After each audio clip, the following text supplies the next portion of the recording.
මේ තියෙන ස්ටෑන්ඩඩ් හොඳ බ්‍රේක් ඔයිල් ටෙස්ටර් එකක් මේක මාකට් එකේ ගන්න පුළුවන් සාමාන්‍යයෙන් ඔටෝමොබයිල් ෂොප් එකකින්. ඉතින් මේ තියෙන්නේ මේ අපි අයින් කරපු බ්‍රේක් ඔයිල් ටිකක් මම මේ සාම්පල් එකක් විතර අරන් තියනවා මෙතන. අවුරුදු දෙකකට පස්සේ මේ තියෙන කන්ඩිෂන් එක තමයි මේකේ බලන්න පුළුවන්. ඇත්තට මෙතන දැන් අවුරුදු දෙකකට පස්සේ තමයි අපි ඇත්තට මාරු කරන්නේ. ඉතින් මේකේ බලා ගන්න පුළුවන් මේකේ මේ බටන් එක ඔබලා මෙන්න මේක ඔන් කරගත්තා. ඔයාලට පේනවා මේක ඔබපු ගමන් ඉමීඩියට්ලි මේක රතු පාට වුණා. රතු පාට වුණා කියන්නේ මේකේ වෝටර් ක්වොන්ටිටි එක සෑහෙන වැඩි. ඒ කියන්නේ තිබිය යුතු ක්වොන්ටිටි එකටත් වඩා සෑහෙන ඉක්මවා ගිහිල්ලා තියෙන්නේ. ඉතින් මේක ඒකින්ද තමයි මේක අපි මාරු කරේ. දැන් ඔයිල් එක මේක ඔබපු ගමන් වලට පේනවා මෙතන රතු වෙන්නම පත් වෙලා තියෙන්නේ. ඒ කියන්නේ වෝටර් ක්වොන්ටිටි එක වැඩි වෙනවා කියන්නේ අර බ්‍රේක් ඔයිල් එකේ තියෙන තාපාංකය අඩු වෙනවා කියන එක නේද? අනිවාර්යයෙන්ම මේක දැන් මෙතනදී පෙන්නලා තියෙනවා. මේක 103ත් 4ත් අතර ප්‍රමාණයක් මේකේ වතුර ක්වොන්ටිටි එකක් තියෙනවා.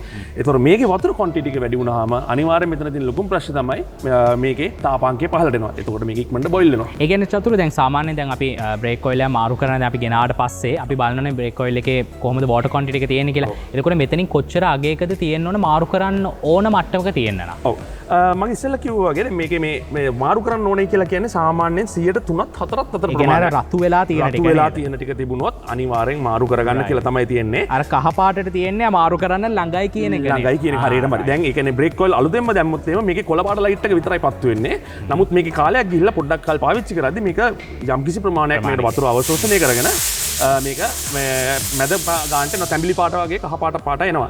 එතනින් එහාට ගිහිල්ලා තමයි අනිවාර්යෙන් මාරු කරන්න අවශ්‍ය වෙන්නේ. හරි. අපි දැන් කතා කළා අලුත් බ්‍රේක් ඔයිල් එකක් ගත්තම ටෙස්ටරෙන් කොළ පාටට පෙන්වනවා කියලා අපි ලොකීඩ් දාලා බලමුකෝ ලොකීඩ් බ්‍රේක් ඔයිල් එක එහෙම පෙන්නනවද කියලා. අනිවාර්යෙන්.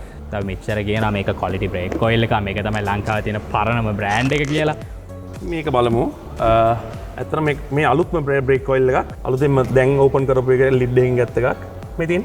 ඔයාලට පේනවා ඇති මේක කිසිම අවස්ථාවක මේක රතු පාට වෙන්නේ නැහැ. මේක දැන් අරපු බ්‍රේක් ඔයිල් එකක් හින්දා මේක කොළ පාටින් විතරයි පෙන්වන්නේ. ඒ කියන්නේ මේකේ වෝටර් ක්වොන්ටිටි එක නියර් 0 එහෙම නැත්නම් බිඳුවයි. මේක නිසා තමයි අපි පැහැදිලිව හයිලයිට් කරන්නේ හැමදෙස්සම හැම එක්කෙනාටම මේ ඔයිල් එක මෙන්න මේක හින්දා තමයි මාරු කරන්න කියලා බ්‍රේක් ඔයිල් වෙලාවට. හරි දැන් ඔන්න වෙහිකල් එකේ බ්‍රේක් ඔයිල් ගත්තට පස්සේ ඒකේ වෝටර් ක්වොන්ටිටි එක වැඩි රෙඩ් කලර් තමයි ටෙස්ට් එකනු පෙන්වන්නේ. ඒ කියන්නේ වෙහිකල් එකේ බ්‍රේක් ඔයිල් මාරු කරන්න කාලය ඇවිල්ලා.